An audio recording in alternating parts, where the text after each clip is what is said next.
C'est pour ça qu'elle peut dire open quote. Je ne me soumets à personne, sauf à lui. Je ne sais pas pourquoi. Close quote. Et elle ne sait pas que l'amour lui arrache son armure. Vice, exemple culturel. Beaucoup de femmes noires ont grandi avec des mères.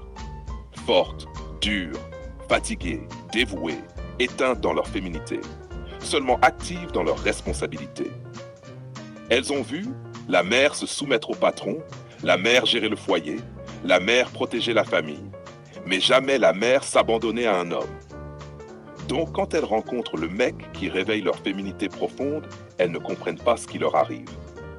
Exemple simple, la mère qui n'a jamais aimé librement. La fille dit, open quote, maman souffrait mais elle ne tombait jamais. Moi je tombe mais uniquement pour lui. Close quote.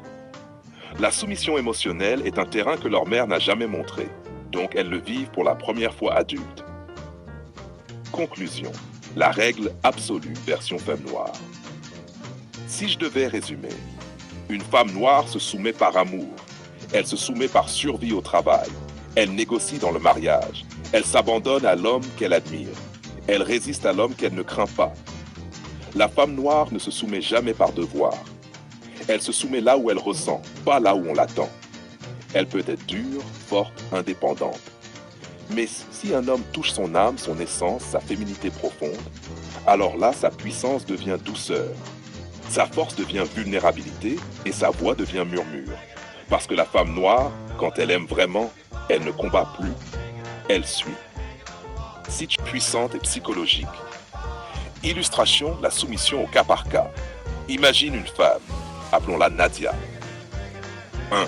Face à l'homme odieux, avec un homme autoritaire froid, un peu méprisant, elle devient soudain docile, silencieuse, accommodante. Pourquoi? Parce que cet homme active chez elle un levier archaïque. La peur de perdre le besoin de validation ou l'attraction pour un homme perçu comme fort, même si c'est toxique. Ce n'est pas de l'amour, c'est de la soumission émotionnelle primitive. 2. Face à son mari.